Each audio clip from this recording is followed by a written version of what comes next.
Baik, selamat pagi Romo, Bapak Ibu Guru. Selamat datang dalam kegiatan aksi nyata menyebarkan pemahaman budaya positif di sekolah. Yang terhormat Romo Kepala Sekolah, yang saya hormati rekan-rekan guru.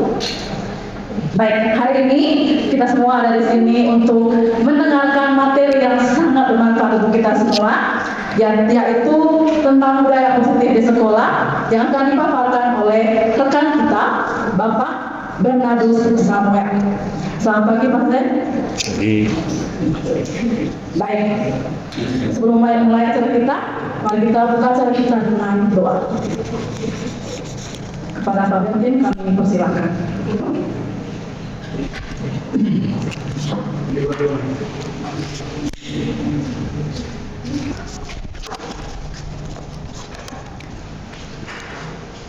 Mari kita berdiri.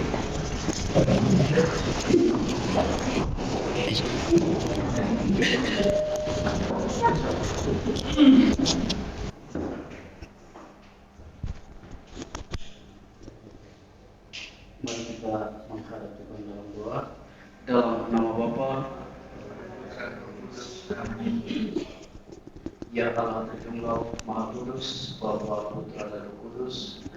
Puji dan syukur kami haturkan kehadirat-Mu ya Tuhan atas segala berkat yang boleh kami terima hingga pada kesempatan pagi hari. Di tempat ini ya Bapa, kami ingin mulai kegiatan kami dalam tajuk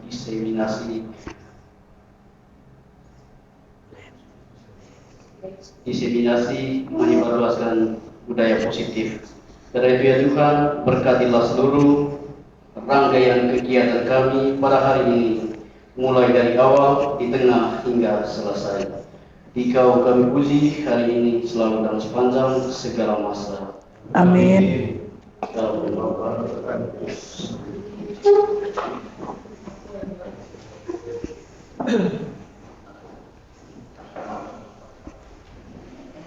Ya, baik, untuk tidak memperpanjang lama lagi, saya memberikan kesempatan yang seluas-luasnya kepada Romo Kepala Sekolah untuk memberikan sambutan singkatnya untuk kita semua hari ini. Kepada Romo kami persilakan.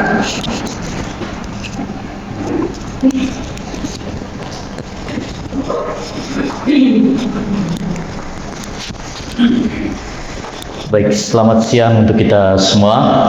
Selamat siang. Pak Sem yang saya hormati, teman-teman guru. Ya, pada siang hari ini kita sama-sama mengikuti kegiatan aksi nyata menyebarluaskan pemahaman tentang budaya positif di sekolah. Ya, kita berkumpul bersama di sini untuk mendukung teman-teman kita ya, yang akan mengikuti kegiatan guru penggerak ya. Dan ini merupakan suatu budaya positif di sekolah kita. Karena itu selaku kepala sekolah, saya sendiri sangat mendukung kegiatan ini, karena dengan kegiatan-kegiatan seperti ini kita semua bisa berbagi praktek baik, terutama budaya positif di antara rekan-rekan guru kita, sehingga tercipta suatu kemauan bersama, niat bersama untuk semakin berkembang, untuk menjadi pendidik ya, yang baik, yang berguna di masa-masa yang akan datang. Ya, dengan mengembangkan budaya positif ini, kita mampu melihat diri kita kembali untuk bisa berubah ke arah yang lebih baik, terutama kita bisa menyesuaikan diri kita dengan tuntutan-tuntutan pembelajaran terbaru yang ditawarkan oleh pemerintah saat ini. Saya yakin dan percaya dengan mengikuti kegiatan ini ada nilai positif baru bagi kita untuk senantiasa mau berbagi, dan juga untuk senantiasa mau mendukung teman-teman kita ya, yang mau belajar lebih baik lagi di masa-masa yang akan datang, sehingga mereka menjadi pendidik yang baik. dan itu merupakan tujuan dari lembaga kita ini. Kita semua diminta untuk saling mendukung satu sama lain agar lembaga pendidikan kita juga ini menjadi lembaga pendidikan yang senantiasa diminati banyak orang. Sekali lagi, dengan menyebarkan budaya positif di antara kita, kita senantiasa termotivasi untuk memperbaiki diri, untuk membaharui bagaimana proses pembelajaran yang telah kita laksanakan selama ini di lembaga pendidikan kita. Karena itu dari tempat ini saya mengucapkan terima kasih Pak Sem dan juga teman-teman guru. Mari kita saling belajar agar kita mampu menjadi pendidik yang senantiasa berkembang ke arah yang lebih baik di masa yang akan datang. Mungkin itu saja satu dua hal yang ingin saya sampaikan. Sekali lagi terima kasih dan kita semua diajak untuk mengikuti kegiatan ini dengan baik.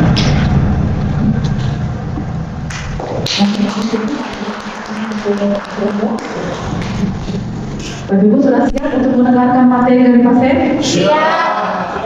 Baik, kami semua sudah siap untuk mendengarkan pemaparan materi dan waktu yang seluas-luasnya saya berikan kepada Pak Sem.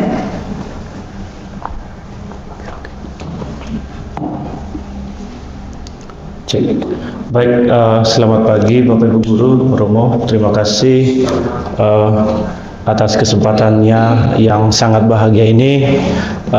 Sebelum kita mulai materi kita pada hari ini, ada satu permainan dulu. Permainan ini salah satu ciri khas budaya positif, ya. Kalau kita yakin bahwa ini adalah sebuah kekuatan bagi kita. Coba yang duduk bersama dulu, coba Bapak Ibu saling toleh berhadapan. Baik, baik. Selanjutnya coba tebarkan senyuman 2 detik saja.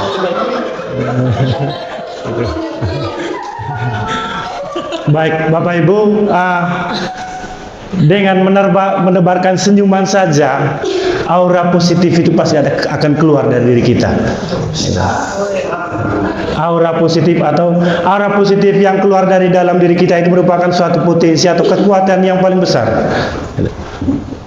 pada kita, terutama kita sebagai guru. Jadi aura positif ini ada kaitannya dengan materi yang akan saya jelaskan pada hari ini, berkaitan dengan budaya positif di sekolah.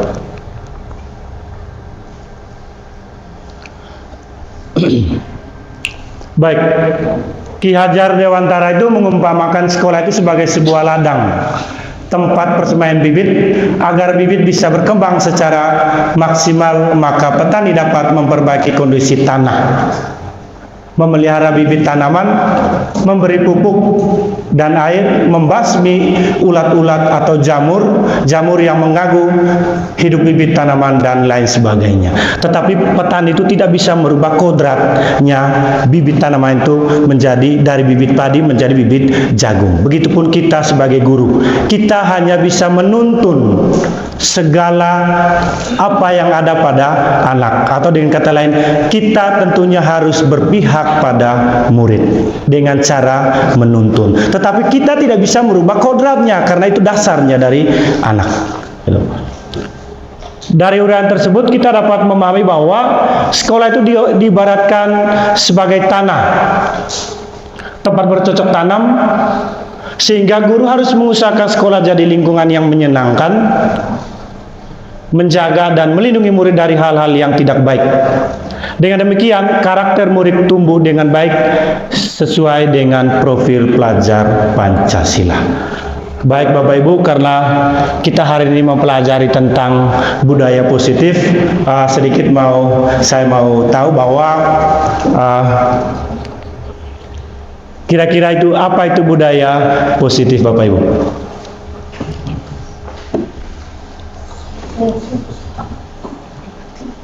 Menurut saya budaya positif itu sesuatu yang baik dan sudah menjadi satu kebiasaan.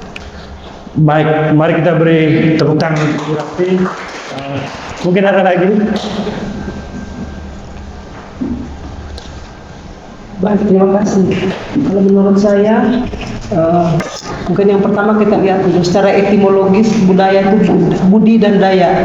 Budi itu terkait dengan alam pikiran atau batin, kemudian daya berarti kemampuan. Budidaya itu secara sederhana, budidaya itu berarti kita terjemahkan kemampuan pikiran. Sedangkan dalam konteks dia sebagai nilai, itu artinya bahwa kemampuan manusia untuk melahirkan sesuatu yang dianggap baik. Kemudian dalam konteks nilai sosial, budaya itu berarti kemampuan manusia untuk menciptakan sesuatu yang dianggap baik, atau konsep masyarakat tentang sesuatu yang dianggap baik, benar, berharga, diinginkan, atau bahkan dicita-citakan. Dan untuk sesuatu nilai itu untuk menjadi budaya, itu tidak hanya bersarang sebagai pemikiran yang ada dalam otaknya, tetapi itu diaplikasikan dalam perilakunya sehari-hari. Dan untuk sampai pada pengaplikasian dalam perilakunya itu melalui sebuah penanaman nilai atau internalisasi nilai yang diajarkan baik di rumah maupun di sekolah oleh gurunya. Terima kasih. Baik, mari kita beri seperti yang tadi dijelaskan bahwa budi itu adalah karakter atau perilaku, sedangkan daya itu adalah berpikiran atau cara berpikir, sehingga bentuk-bentuknya itu nanti dapat kita ketahui secara luasnya dari materi apa yang saya jelaskan. Yang kedua, Bapak Ibu, bagaimana penerapan disiplin saat ini di sekolah, Bapak Ibu? Apakah sudah diterapkan dengan efektif? Bila belum, apa yang menurut Bapak Ibu masih perlu diperbaiki dan dikembangkan? Budaya positif yang saya lihat di sekolah kita itu salah satunya adalah yang paling memiliki kekuatan yang paling besar itu adalah disiplin. Itu satu budaya yang paling besar kekuatannya. Jadi disiplin itu dikatakan budaya positif sekolah karena membangun kebiasaan-kebiasaan disiplin yang ada pada anak itu sendiri ataupun pada gurunya.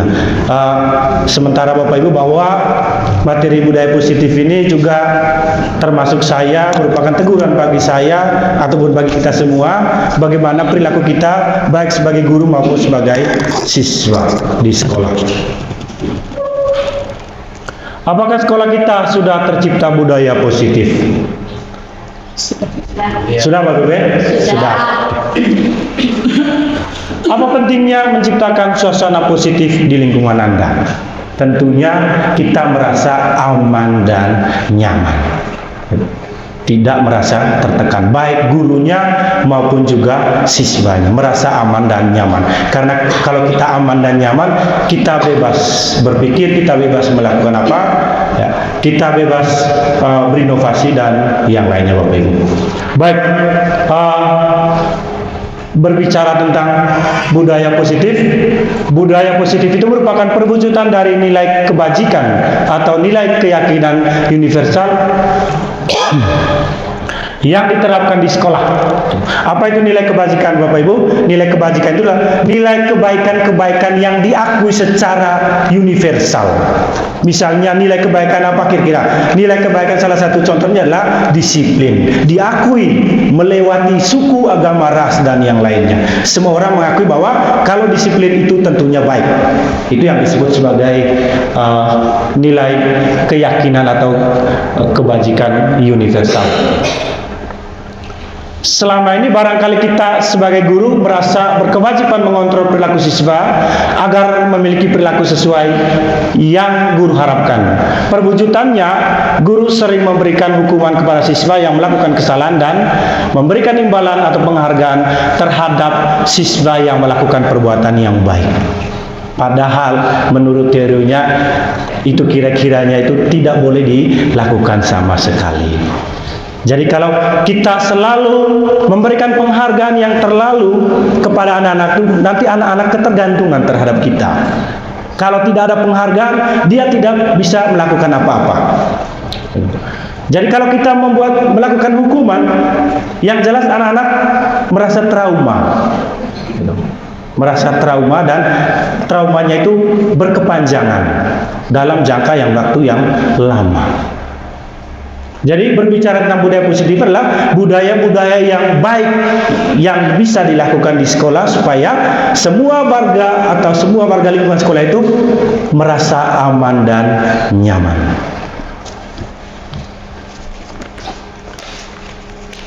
Tentunya bahwa kita berbicara tentang budaya positif, ada indikator-indikatornya. Yang pertama itu adalah disiplin positif. Ya. Supaya sekolah kita itu menjadi atau bisa menciptakan budaya positif secara universal, maka indikatornya itu adalah kita mampu berbuat disiplin positif. Yang kedua, membuat keyakinan kelas. Yang ketiga, kita harus tanamkan kepada anak-anak itu nilai-nilai kebajikan tadi.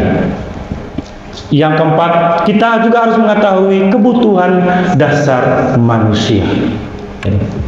Kebutuhan dasar manusia itu salah satunya adalah cinta atau kasih sayang. Baik guru maupun anak-anak itu maunya itu merasa dicinta atau maupun disayangi oleh kita.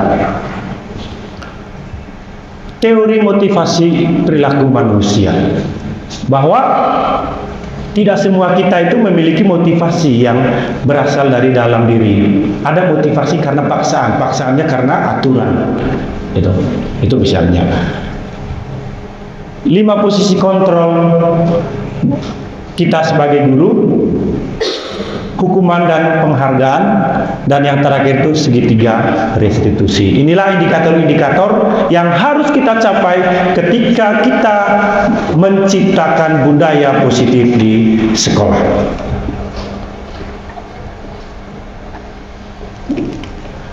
Yang pertama kita mulai dari disiplin positif. Bapak Ibu, ketika mendengar kata disiplin, apa yang terbayang di benak Bapak Ibu kira-kira?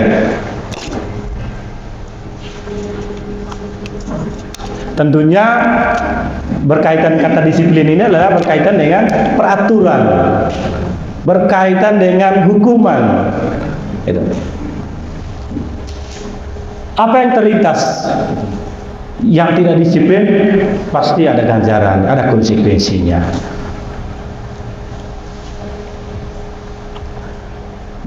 Kata disiplin ini berasal dari bahasa Latin disciplina, yang artinya belajar.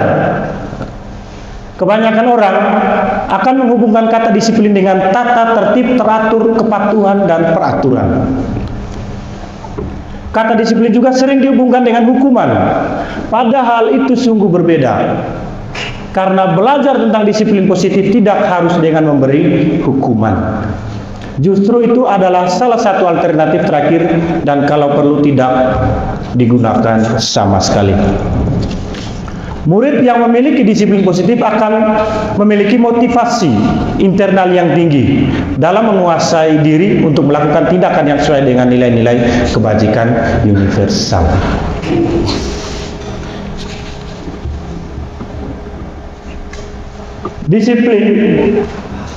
Bentuk disiplin positif itu adalah bentuk disiplin yang mengajarkan anak bertanggung jawab dan menumbuhkan kesadaran diri berdasarkan nilai-nilai kebajikan. Disiplin itu positif itu lebih ke arah disiplin diri yang dapat mengontrol diri dalam melakukan tindakan. Disiplin positif itu adalah atau dapat membuat murid memahami dan menyadari dirinya itu berdasarkan motivasi internal, bukan akibat paksaan, pujian ataupun hukuman. Ada satu topik nanti Bapak Ibu berkaitan dengan keyakinan kelas. Keyakinan kelas itu sempat ada pertanyaan di kelompok CGP-nya kami kemarin itu bertanya tentang apa beda keyakinan kelas dengan peraturan kelas. Kalau keyakinan kelas itu kita membuat semacam curah pendapat dengan siswa. Apa yang kamu yakini? Sekolah yang seperti apa yang kamu inginkan? Atau lingkungan sekolah kita itu kamu inginkan seperti apa? Nah, mereka yang membuat suatu peraturan. Tapi peraturan, sedangkan peraturan kelas itu adalah peraturan-peraturan yang kita buat. Peraturan-peraturan yang kita buat tanpa melibatkan siswa, sehingga perilakunya adalah semacam paksaan. Gitu. Sehingga tidak meyakinkan mereka untuk berbuat disiplin di sekolah.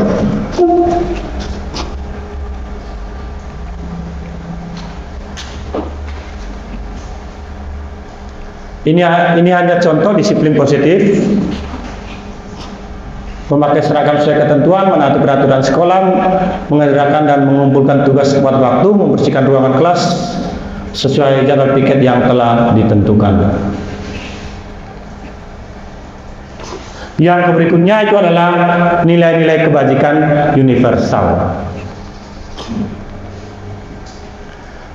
Nilai kebajikan adalah sifat positif manusia yang merupakan tujuan mulia yang ingin dicapai setiap individu.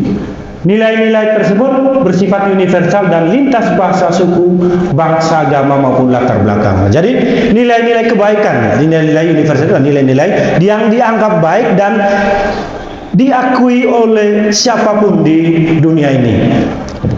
Misalnya tadi itu adalah contohnya kata disiplin, kata mandiri. Kata disiplin, kata mandiri, kata sopan, kata santun. Itu diakui oleh seluruh dunia tanpa ada batas suku, agama, ras ataupun latar belakang yang lainnya. Bahwa itu adalah suatu perbuatan atau disiplin yang positif.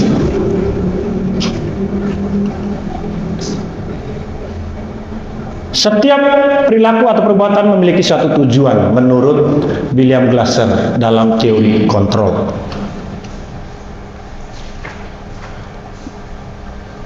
Nilai kebajikan itu dengan mengaitkan nilai-nilai kebajikan yang diyakini seseorang, maka motivasi intrinsiknya akan terbangun sehingga menggerakkan motivasi dari dalam untuk dapat mencapai tujuan mulia yang diinginkan. Diana Gossen.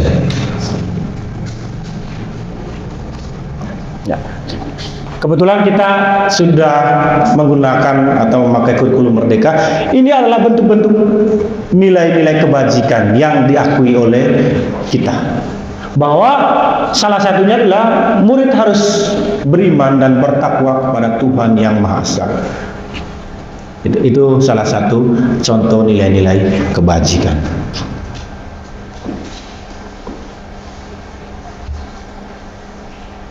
Baik, saya lihat sudah ini, kita diam dulu Bapak Ibu. Ya. Oke, siap. Siap.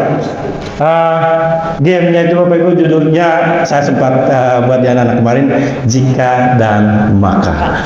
Jadi bagi dua kelompok saja, satunya untuk Bapak Guru, satunya untuk Ibu-ibu guru. Kata jikanya itu adalah untuk Ibu Guru, kata makanya itu adalah untuk Bapak Guru. Bebas.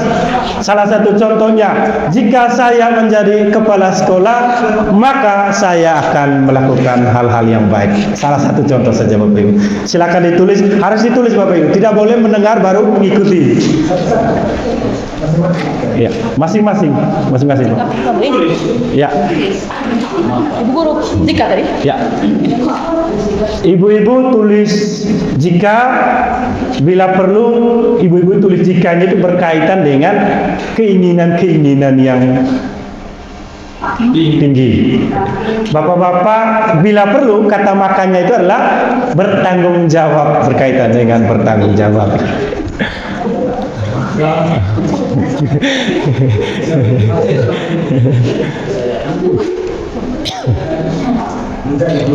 Sudah? Bila perlu ibu-ibu keinginan yang berkaitan dengan kaum ibu-ibu lah, harta atau apalah gitu. Sudah? Belum. Tapi Bapak.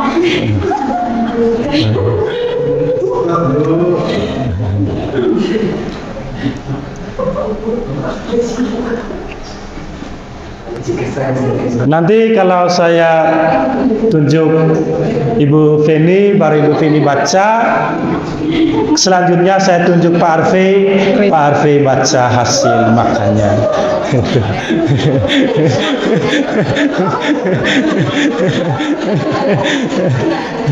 Sudah? Baik, kita mulai Bapak Ibu. Ya. Kita mulai dari Ibu Rati.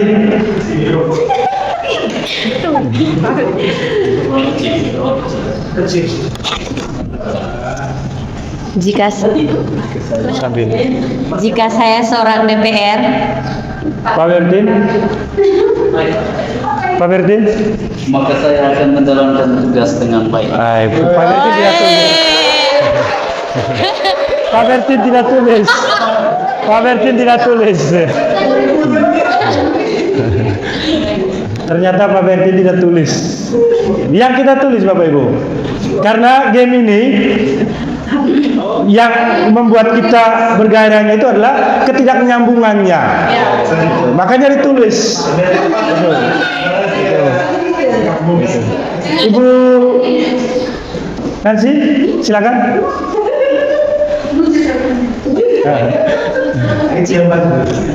Jika saya memiliki banyak produk skincare, maka saya akan bahagia sekali.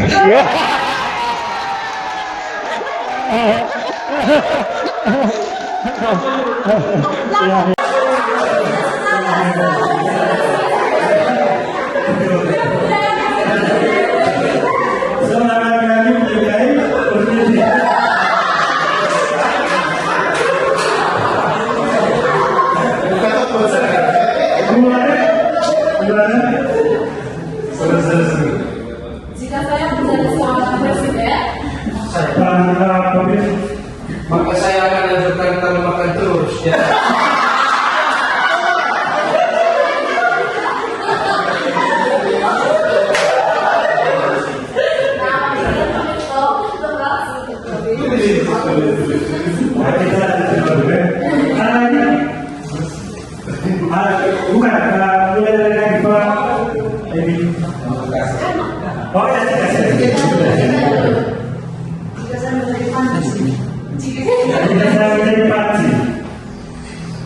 Maka saya akan membuka toko.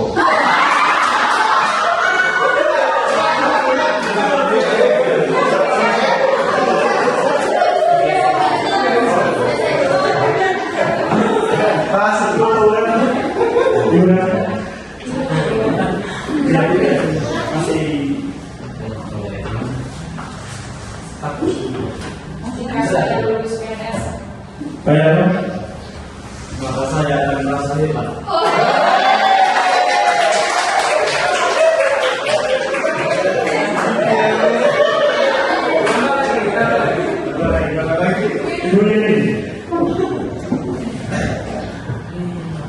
jika saya menjadi seorang miliuner, Maka saya akan berjuang.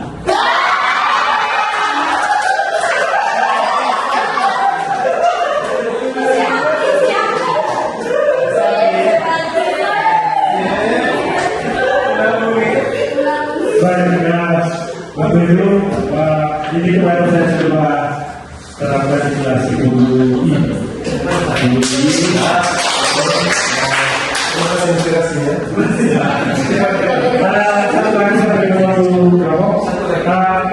ikuti apa yang saya katakan lebih baik.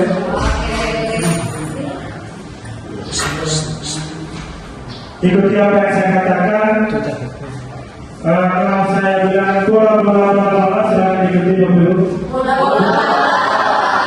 Satu lagi, bola,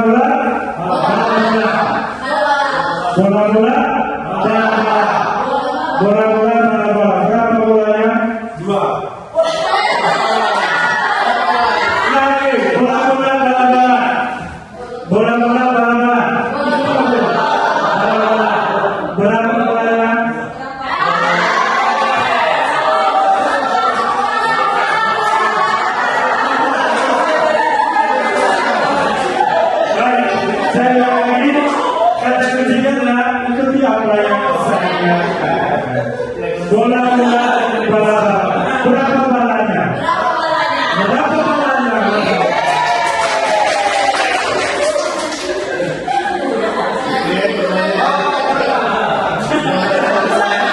Kita lanjut. Nanti Yang berikutnya Bapak Ibu berkaitan dengan teori motivasi perilaku manusia. Ada pertanyaan di sini. Sebagai seorang guru, saat Anda hadir mengajar di kelas tepat waktu, motivasi apakah yang mendasari tindakan Anda? Apakah Anda datang tepat waktu karena tidak ingin ditegur oleh atasan Anda dan kemudian mendapat surat peringatan atau menghindari ketidaknyamanan dan hukuman? Atau Anda ingin mendapatkan pujian dari atasan Anda dan mendapat penghargaan sebagai karyawan atau guru berprestasi, mendapatkan imbalan atau penghargaan dari orang lain? Jadi kita sebagai seorang guru itu harus mempelajari teori motivasi ini Bapak Ibu. Jadi ternyata teori motivasi itu yang harus kita pelajari adalah harus memiliki motivasi dalam diri kita masing-masing.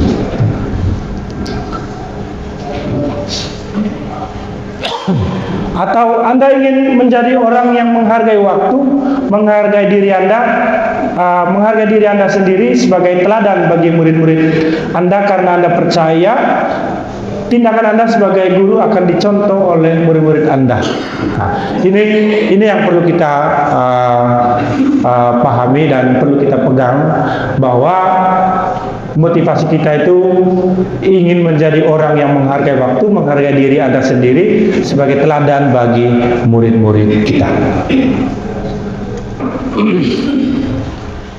Jadi teori motivasi perilaku manusia itu ada 3. Yang pertama, motivasi eksternal.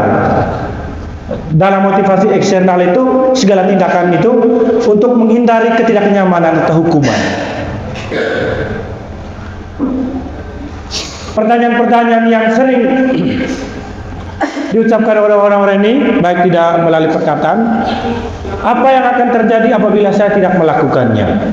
Yang kedua, teori motivasi eksternal yang kedua, untuk mendapatkan imbalan dari orang lain atau institusi.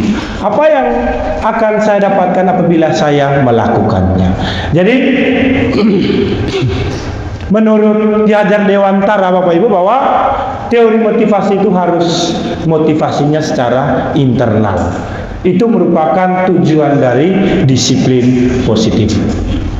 Untuk menghargai diri sendiri, saya akan menjadi orang seperti apa ya bila saya melakukannya. Dan kita sebagai teladan bagi murid-murid kita. Ini menurut Diana Gosok, tapi diakui oleh Ki Hajar Dewantara dalam pemaparan materinya. Saya kasih contoh Bapak Ibu, seperti sebelumnya, ya. Bayangkan kita itu dalam genggaman kita itu ada barang milik yang paling berharga untuk kita sendiri. Di situ ada kepalan tangan kita itu merupakan salah satu fungsi kontrol, bahwa yang ada pada dalam diri kita itu tidak mungkin bisa dilepas oleh orang lain siapapun. Dengan paksaan, ancaman pun kita tidak mungkin akan lepas. Jadi motivasi yang ada pada diri kita itu merupakan kita sendiri yang memiliki kontrol yang paling besar.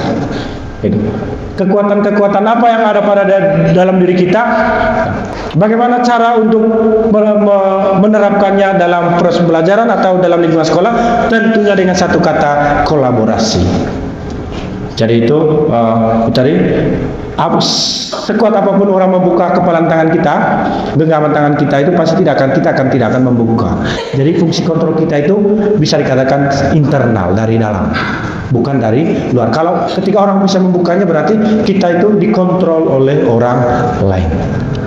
Jadi mudah-mudahan motivasi internal ini kita nanti bisa terapkan di kelas kita dalam proses pembelajaran. Yang berikutnya, hukuman, konsekuensi, dan restitusi. Hukuman itu dikatakan sebagai identitas yang gagal. Suatu yang menyakitkan harus terjadi, bersifat negatif, perilaku pasif agresif meningkat. Bahwa semakin kita menghukum anak-anak, maka kelakuannya pasti semakin lebih dari yang kita tahu. Bahwa menurut kita, menurut teori kontrol, ilusi, ada namanya ilusi kontrol. Ilusi kontrol itu mengatakan bahwa ilusinya guru bahwa dengan caranya guru menghukum anak itu pas. Padahal itu bukan merupakan satu cara, Bapak Ibu. Salah kalau misalnya kita mengatakan bahwa cara untuk mendisiplin anak itu dengan menghukum. Karena itu ilusi guru. Apapun yang saya lakukan dapat membuat anak ini berubah. Gitu. Yang berikutnya konsekuensi identitas sukses, disiplin suatu harus terjadi bersifat netral, tidak nyaman untuk murid atau anak yang jangka waktu yang pendek.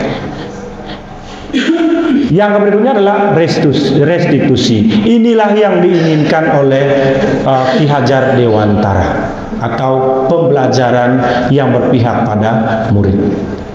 Restitusi, identitas sukses, disiplin, restitusi merupakan pilihan menguatkan untuk murid atau anak dalam jangka waktu yang panjang.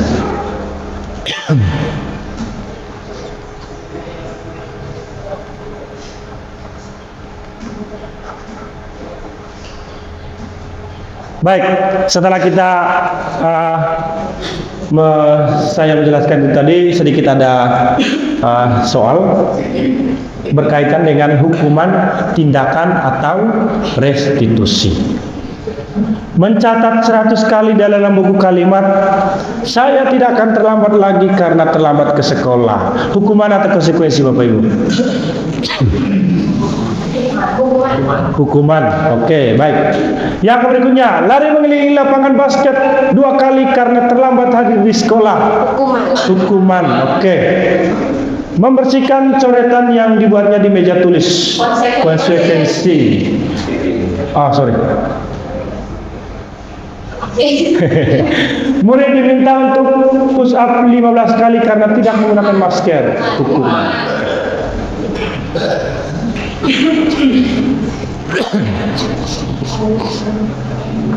Jadi bedanya hukuman dan konsekuensi itu, kalau konsekuensi itu lebih dekat dengan disiplin restitusi, sedangkan hukuman itu agak jauh. Gitu. KHD menyarankan kita untuk melakukan restitusi, Bapak Ibu, dalam menyelesaikan permasalahan anak-anak.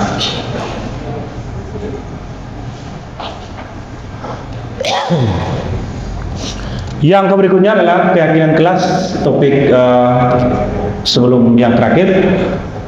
Menurut dosen, suatu keyakinan akan lebih memotivasi seorang diri dari dalam atau memotivasi secara intrinsik. Seorang akan lebih tergerak dan bersemangat untuk menjalankan keyakinan daripada hanya sekedar mengikuti serangkaian peraturan.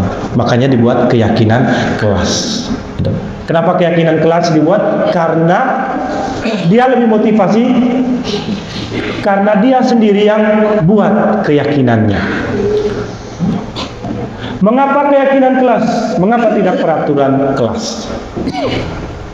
Kalau mau dikatakan bahwa keyakinan kelas itu berawal dari peraturan-peraturan kelas.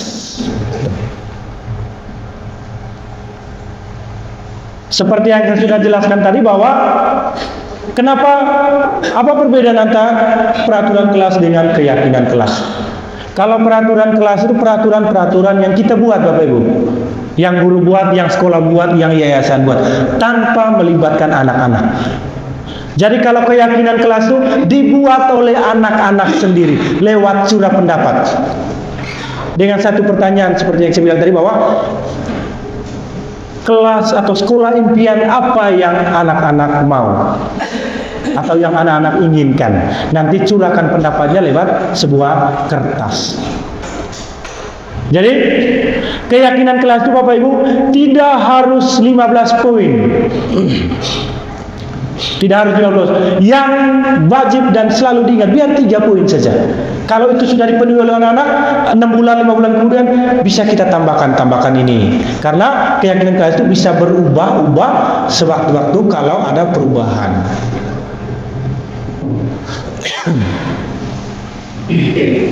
Peraturan keyakinan kelas itu peraturan-peraturan yang mengatur mereka harus berlaku begini atau begitu, tidak melibatkan murid, motivasinya eksternal, hanya karena terpaksa. Murid tidak mengetahui apa hukuman atau konsekuensi jika melanggar. Kadang kita tidak adil dalam memberikan hukuman kepada anak-anak. Mereka juga tidak tahu apa konsekuensinya kalau saya terlambat. Kadang disuruh berlutut, kadang disuruh mencatat, kadang disuruh berlari, itu misalnya.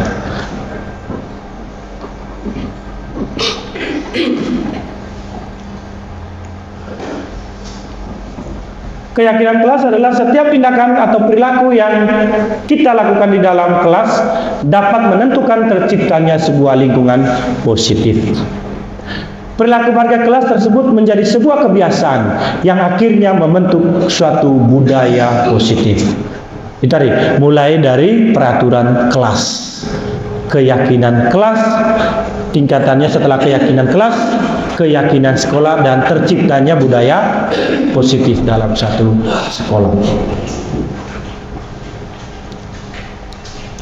Dalam mewujudkan perilaku warga sekolah yang memiliki budaya positif, hal pertama yang diciptakan dan disepakati adalah membuat keyakinan-keyakinan atau prinsip-prinsip dasar bersama di antara para warga kelas untuk mendapatkan nilai-nilai kebajikan yang disepakati. Nilai kebajikan yang disepakati itu misalnya, contohnya, jangan mengambil barang orang lain. Kira-kira nilai kebajikan apa? Nilai kebajikannya apa, Bapak Ibu? Jangan mengambil barang orang lain. Kira-kira nilai kebajikannya apa? Kejujuran. Itu yang penting. Jadi kita membuat keyakinan kelas itu dengan poin-poin utamanya saja, kejujuran. Jadi dalam kejujuran itu anak-anak nanti dalam curah pendapat itu mereka sendiri yang membuat apa indikator-indikator dari kejujuran.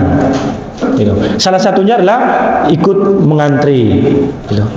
Menghormati orang lain, gitu. Itu misalnya. Jadi itu poin-poinnya yang berkaitan dengan keyakinan-keyakinan kelas. Ini Bapak Ibu, dimulai dari peraturan kelas, keyakinan kelas, lingkungan terciptanya lingkungan positif, dan budaya positif. Dimulai dari peraturan kelas. Gitu. Tadi pertanyaan, kenapa tidak peraturan kelas? Kenapa harus keyakinan kelas? Karena peraturan kelas itu bukan mereka yang buat, kata kuncinya. Jadi kita yang buat. Jadi mereka mengikuti aturan yang kita buat. Bukan, istilahnya motivasinya bukan dari diri mereka sendiri. Jadi motivasinya dari luar. Sehingga kelihatannya itu sangat terpaksa untuk mereka lakukan.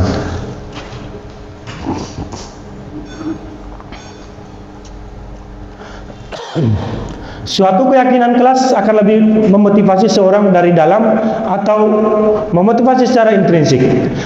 Seseorang akan lebih tergerak dan bersemangat untuk menjalankan keyakinannya daripada hanya sekedar mengikuti serangkaian peraturan yang mengatur mereka harus berlaku begini, begitu, yang membuat ketidaknyamanan dan keterpaksaan. Jadi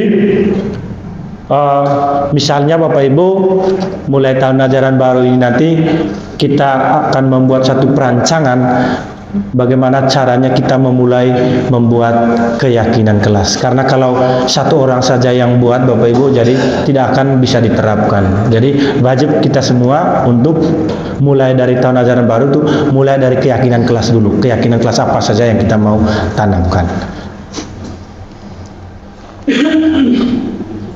Keyakinan kelas merupakan metode untuk menimbulkan kembali disiplin positif yang didasari oleh motivasi dari dalam diri melalui proses curah pendapat dan pada akhirnya disepakati bersama curah pendapat keyakinan kelasnya.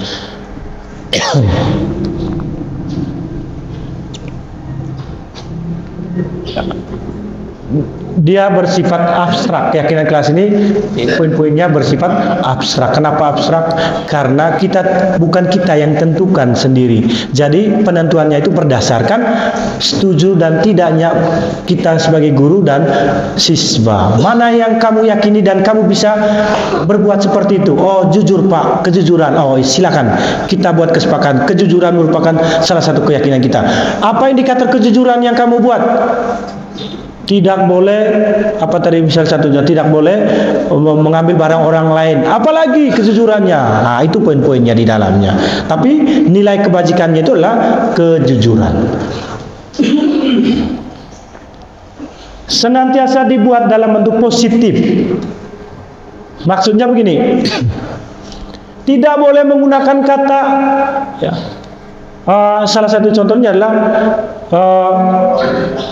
tidak boleh menggunakan masker. Jadi harus gunakan kata jangan menggunakan masker. Itu kata positifnya. Jadi dalam membuat keyakinan kelas itu Bapak Ibu, setelah mereka membuat keyakinan kelas, kita serahkan kepada kita buat, bila perlu kita tempel di papan tulis pakai kertas sticky note. Setelah itu kita semacam cari mana yang memiliki formasi kalimat yang negatif, kita ganti ke kalimat yang positif dengan menggunakan kata jangan. Jangan menggunakan kata tidak boleh, gitu. Tapi menggunakan kata jangan, karena kata jangan itu nilainya adalah nilai positif. Berupa tentang pernyataan universal. Pernyataan universal, kejujuran tadi itu, kejujuran, disiplin, mandiri, kreatif, inovatif, disiplin, sopan, santun, dan yang lainnya. Tidak terlalu banyak sehingga mudah diingat. Jadi itu tadi, buat membuat keyakinan kita itu jangan, kalau tergantung kita, bila perlu itu 2 atau 3 sih sudah pas. Kalau mereka sudah berubah dengan 2 atau 3 satu semester, berarti kita perbaharui lagi keyakinan kelasnya. Dan saya rasa kalau satu semester itu sudah menjadi kebiasaan mereka, kalau bisa kita buat keyakinan kelasnya hanya 3 atau 4. Semua warga kelas lewat kegiatan curah pendapat. Bersedia meninjau kembali keyakinan kelas dari waktu ke waktu jikalau ada perubahan.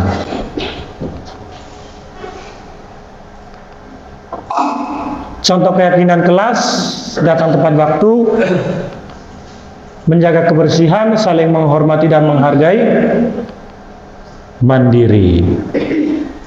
Mandiri maksudnya mengumpulkan tugas atau mengerjakan tugas yang diberikan oleh guru tepat waktu.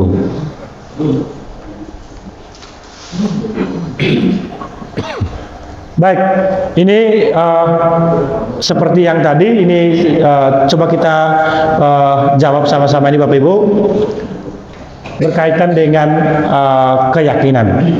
Kembalikan barang pada tempatnya, tanggung jawab. Itu nilai kebajikannya adalah tanggung jawab. Tapi kita buat keyakinannya ini. Jadi poin-poin kebajikan keyakinannya nanti adalah tanggung jawab. Tetapi yang terlihat itu adalah kembalikan barang pada tempatnya. Tapi yang tidak terlihat, ya, jangan atau tidak kembalikan barang pada tempatnya. Itu yang tidak terlihat. Sedangkan yang terlihat ini. Yang kedua, dilarang menggunakan mengganggu orang lain. Apa kira-kira Bapak Ibu? Oh iya, saling menghormati atau menghormati orang lain. Hadir di sekolah 15 menit sebelum pembelajaran dimulai. Disiplin, oke, menghormati orang dan komitmen atau disiplin. Dilarang melakukan kekerasan, keselamatan. Dilarang menggunakan narkoba, kesehatan atau keselamatan. Bergantian atau menunggu giliran, menghormati orang lain dan bersabar. Itu nilai-nilai keyakinan atau kebajikan yang universal. Yang berikutnya adalah kebutuhan dasar manusia. Baik sebagai guru maupun sebagai siswa atau murid, bahwa sebagai guru dan siswa itu memiliki kebutuhan dasarnya. Di sini ada 5 kebutuhan dasarnya. Kebutuhan dasar manusia adalah seluruh tindakan manusia memiliki tujuan tertentu. Semua yang kita lakukan adalah usaha terbaik kita untuk mendapatkan apa yang kita inginkan. Ketika kita mendapatkan apa yang kita inginkan, sebetulnya saat itu kita sedang memenuhi satu atau lebih kebutuhan dari kebutuhan dasar kita. Jadi ada yang terpenuhi, berarti ada salah satu kebutuhan dasar yang sudah kita penuhi.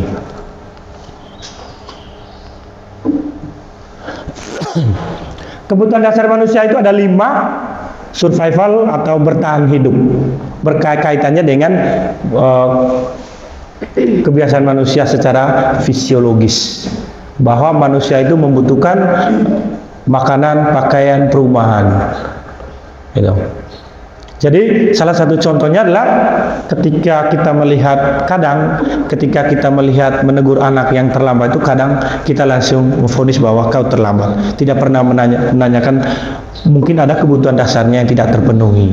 Mungkin dia tidak makan di sekolah, di rumah, mungkin karena motornya macet. Gitu. Jadi seperti itu Bapak Ibu.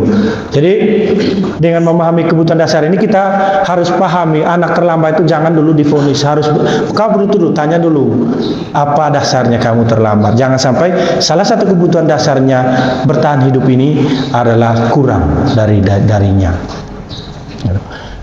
Yang kedua adalah cinta dan kasih sayang. Mungkin kita pernah mengalami ada anak-anak tertentu yang perhatian sekali dengan kita. Ada anak-anak tertentu yang senang sekali dengan mata pelajaran kita, butuh diperhatikan secara terus-menerus. Berarti salah satu kebutuhan dasarnya itu kurang Bapak Ibu, cinta dan kasih sayang. Dia butuh diperhatikan oleh kita. Yang keberikutnya adalah kesenangan, bahwa dalam proses pembelajaran kita tidak harus selalu monoton berpusat pada guru. Bahwa anak-anak itu menyukai juga pembelajaran kontekstual di luar kelas karena dia suka. Yang berikutnya adalah kebebasan. Jadi di modul 2 ini kami belajar tentang pembelajaran berdiferensiasi. Jadi kadang kita memberikan tugas pada anak-anak itu berdasarkan keinginan kita. Harus selesaikan dalam bentuk video. Kita tidak pernah mengasih kebebasan kepada anak bahwa ini tugasnya. Kamu selesaikan melalui video kah, melalui poster kah, melalui tabel kah, diagram kah, apakah terserah, atau wawancara kah, atau presentasi terserah. Nah, itu yang dimaksud dengan kebebasan. Jadi anak-anak itu butuh kebebasan. Bebas dalam mengekspresikan mereka punya cara berpikirnya. Yang terakhir penguasaan.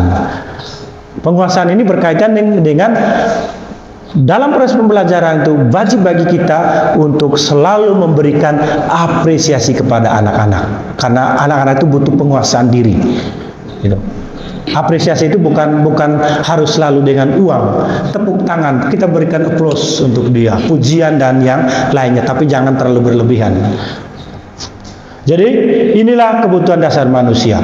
Jadi apa yang kita rasakan dalam kelas selama ini berarti Bapak Ibu bahwa ada sebagian dari murid kita itu kebutuhan dasarnya itu belum terpenuhi.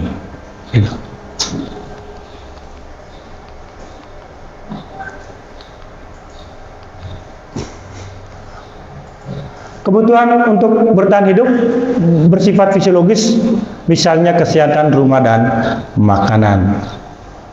Cinta dan kasih sayang, kebutuhan untuk memberi dan menerima kasih sayang, dan kebutuhan untuk merasa menjadi bagian dari suatu kelompok.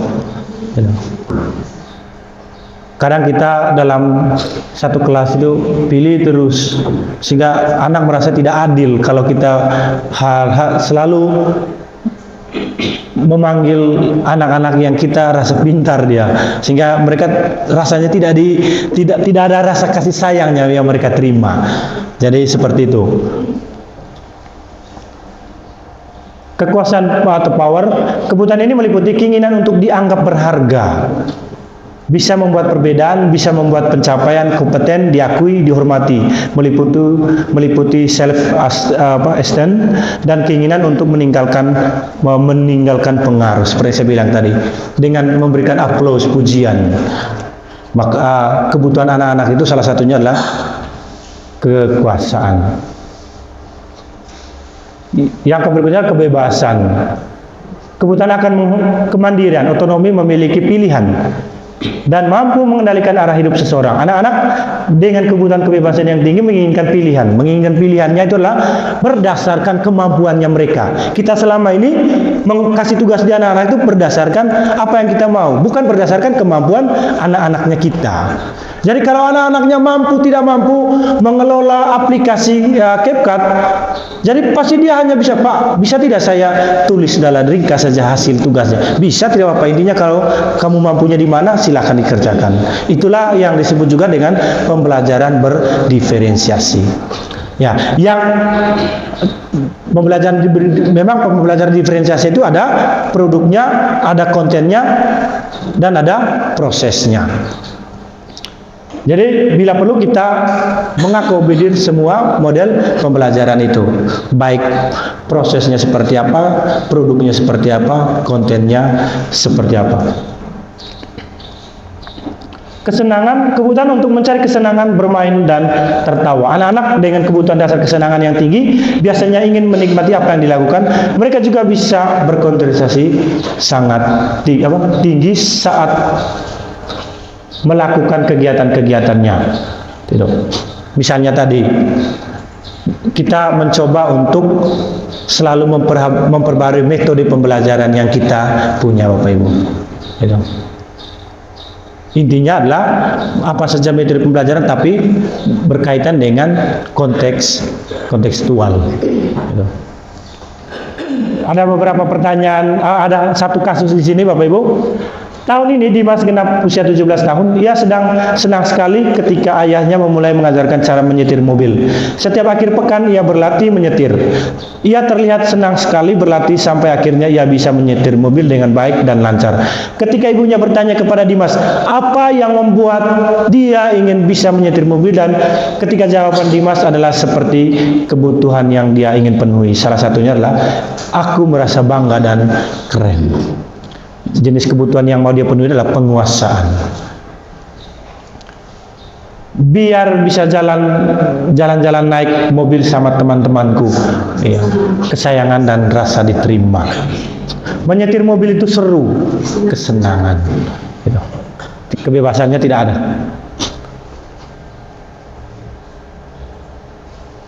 Pertanyaan kesimpulan, apa yang terjadi apabila salah satu atau beberapa kebutuhan dasar anak itu tidak terpenuhi?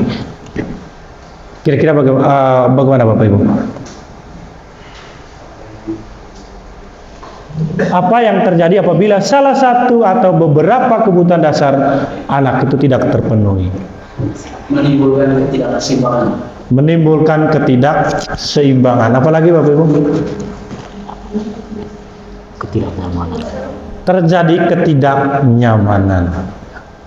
Jadi kalau salah satu kebutuhannya itu berarti tidak terpenuhi, berarti dia melakukan hal-hal yang tidak diinginkan. Gitu. Contohnya dalam proses pembelajaran sering kita ketemui.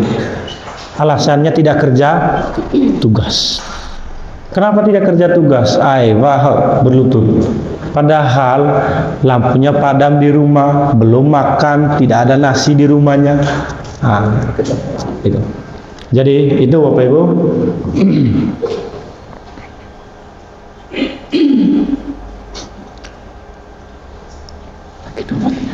Baik, yang berikutnya adalah 5 posisi kontrol. Bahwa sebagai seorang guru itu kita memiliki 5 posisi kontrol. Yang pertama itulah penghukum, pembuat rasa bersalah, teman, pemantau, dan manajer. Yang diinginkan oleh Ki Hajar Dewantara atau kurikulum Merdeka itulah kita bisa jadi sebagai seorang manajer.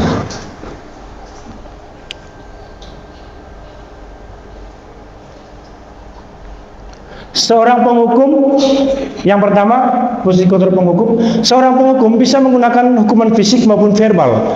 Orang yang menjalankan posisi penghukum senantiasa mengatakan bahwa sekolah memerlukan sistem atau alat yang dapat lebih menekan murid lebih dalam lagi. Guru-guru yang menerapkan posisi penghukum selalu berkata atau akan berkata, patuhi aturan saya, atau awas, kamu selalu saja yang salah, selalu pasti selalu yang terakhir.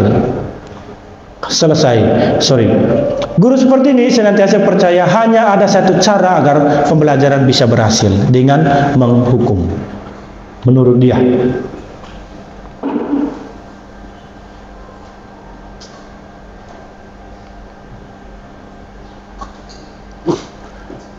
Yang berikutnya adalah posisi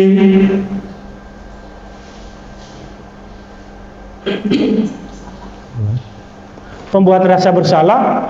Pada posisi ini biasanya guru akan bersuara lebih lembut. Pembuat rasa bersalah akan menggunakan keheningan yang membuat orang lain merasa tidak nyaman atau bersalah atau rendah diri. Kata-kata yang keluar dengan lembut akan seperti, "Bapak sangat kecewa sekali dengan kamu. Berapa kali Bapak harus memberitahu kamu ya? Gimana coba kalau orang tua kamu tahu kamu berbuat begini?" Ya. Kalau dipikir-pikir ya, mungkin awal-awal saya mengajar juga pernah menggunakan kata-kata ini. Padahal itu keinginan Ki Hajar Dewantara itu Bapak Ibu itu tidak boleh. Gitu. Kenapa? Karena pada posisi ini memiliki penilaian diri yang buruk tentang diri mereka. Mereka merasa tidak berharga dan telah mengecewakan orang-orang yang disayanginya.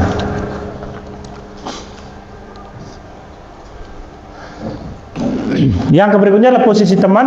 Guru pada posisi ini tidak akan menyakiti murid, namun akan tetap berupaya mengontrol murid melalui persuasi.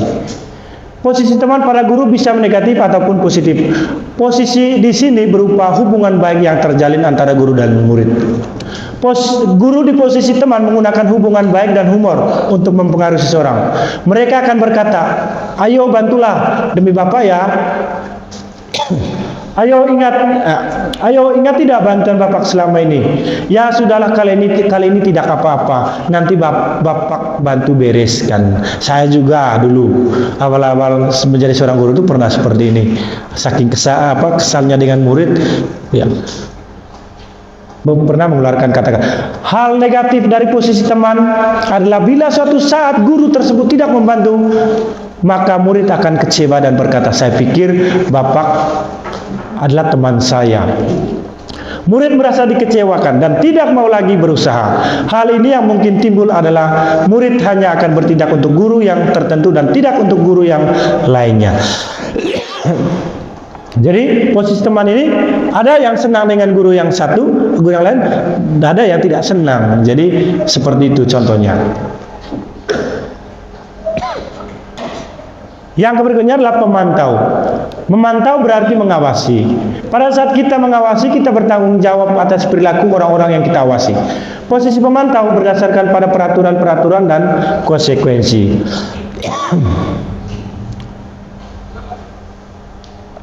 Dengan menggunakan sanksi atau konsekuensi, kita dapat memisahkan hubungan pribadi kita dengan murid. Sebagai seorang yang menjalankan posisi pemantau, pertanyaan yang sering diajukan itu adalah, peraturannya apa? Apa yang kamu telah lakukan dan konsekuensinya apa? Seorang pemantau, sanksi sangat mengandalkan perhitungan, catatan, data yang digunakan sebagai bukti atas perilaku seseorang. Jadi dikatakan pemantau itu sebuktinya apa? 5 hari sakit, 10 kali alpa. Oh, sanksinya apa? Ini sanksinya.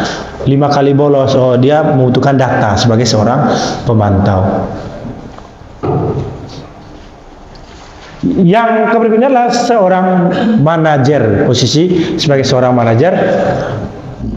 Posisi terakhir, manajer adalah posisi di mana guru berbuat sesuatu bersama dengan murid. Mempersilahkan murid mempertanggungjawabkan perilakunya, mendukung murid agar dapat menemukan solusi atas permasalahannya sendiri. Seorang manajer telah memiliki keterampilan di posisi teman maupun pemantau, dan dengan demikian bisa jadi di waktu-waktu tertentu kembali kepada posisi tersebut bila diperlukan. Namun bila kita menginginkan murid-murid kita menjadi manusia yang merdeka, mandiri dan bertanggung jawab, maka kita perlu mengacu kepada restitusi yang dapat menjadikan murid kita seorang manajer bagi dirinya sendiri. Di manajer, murid diajak untuk menganalisis kebutuhan dirinya maupun kebutuhan orang lain. Di sini penekanannya bukan pada kemampuan membuat konsekuensi, namun dapat berkolaborasi dengan murid bagaimana memperbaiki kesalahan yang ada.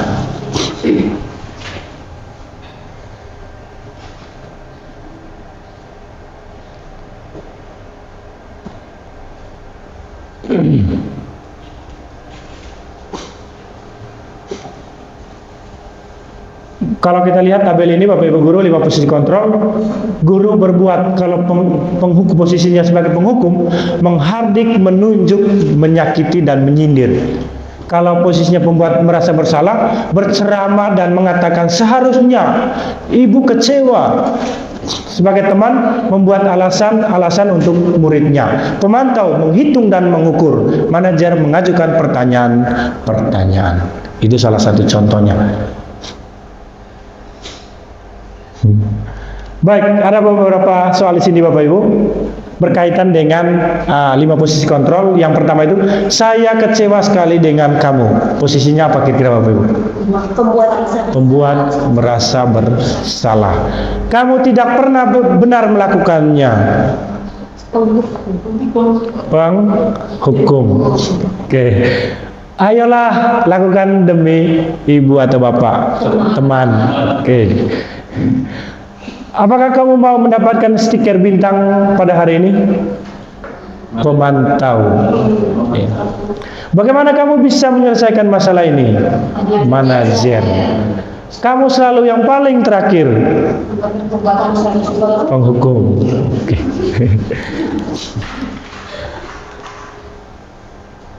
Berada di posisi kontrol manakah Bapak Ibu sekarang? Saya kejujur bahwa kadang penghukum, kadang pembuat merasa bersalah, kadang teman, kadang pemantau. Yang belum diterapkan itu adalah manajer.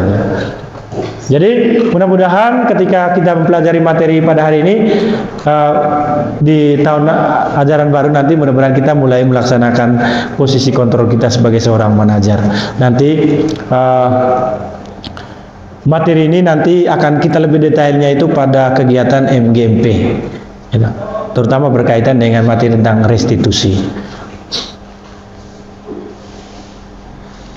Ini yang terakhir Bapak Ibu, segitiga restitusi. Jadi kenapa harus restitusi? Itu pertanyaannya. Apa salahnya kalau anak-anak berbuat salah itu dengan menghukum saja? Kenapa harus restitusi? Karena restitusi itu adalah kita membuat pertanyaan-pertanyaan, menggali informasi-informasi yang ada pada anak itu, apa masalahnya? Itu. Jadi yang pertama di sini itu adalah menstabilkan identitas. Itu. Beberapa percakapan berkaitan dengan menstabilkan identitas itu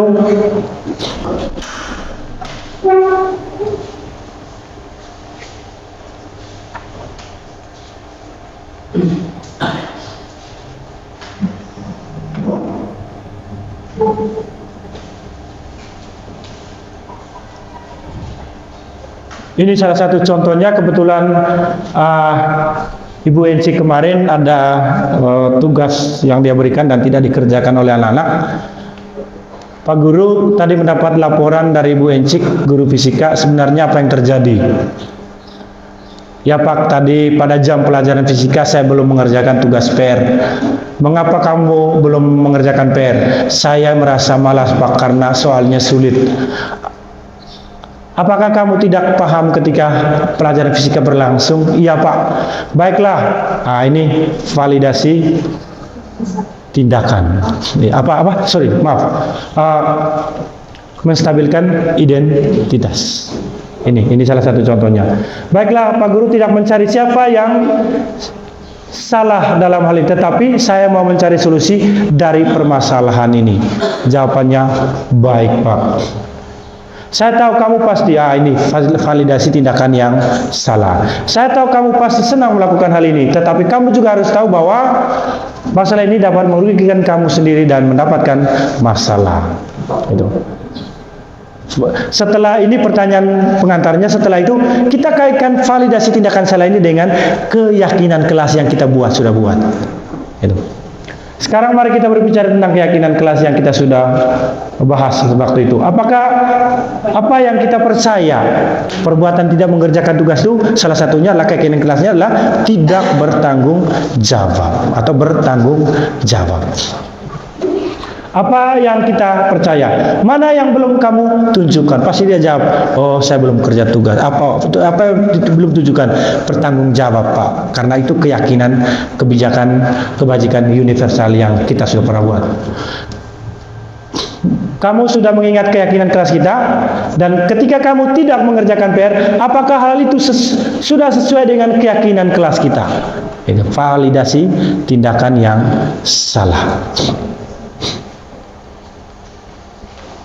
Oh sorry.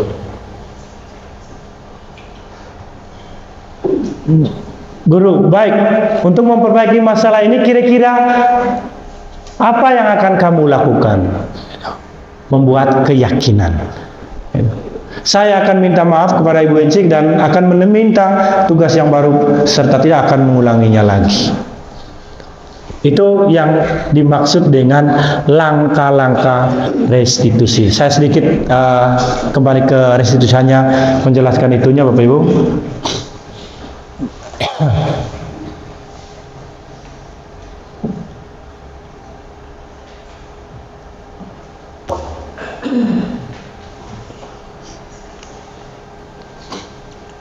Sedikit tentang restitusi.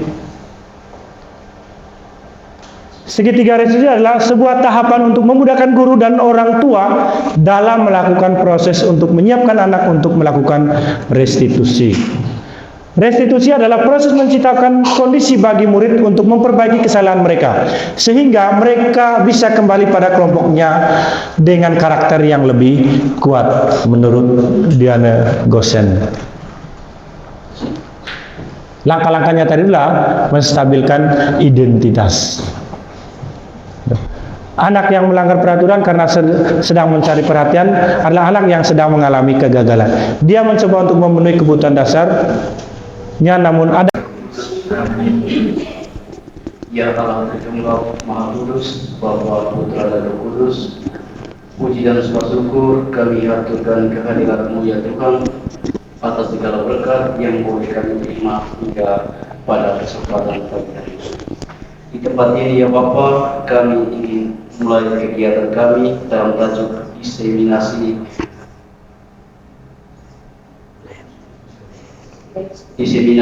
menyebarluaskan budaya positif. Karena itu ya Tuhan, berkatilah seluruh rangkaian kegiatan kami pada hari ini, mulai dari awal, di tengah hingga selesai. Dikau kami puji hari ini selalu dan sepanjang segala masa. Amin.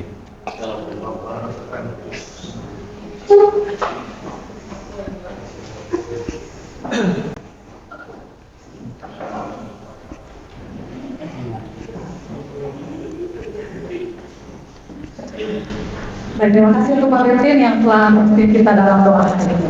Baik Bapak Ibu dan Romo, Bapak Penaru Samuel ini merupakan salah satu guru penggerak dari SMA Fransiskus angkatan ke-10.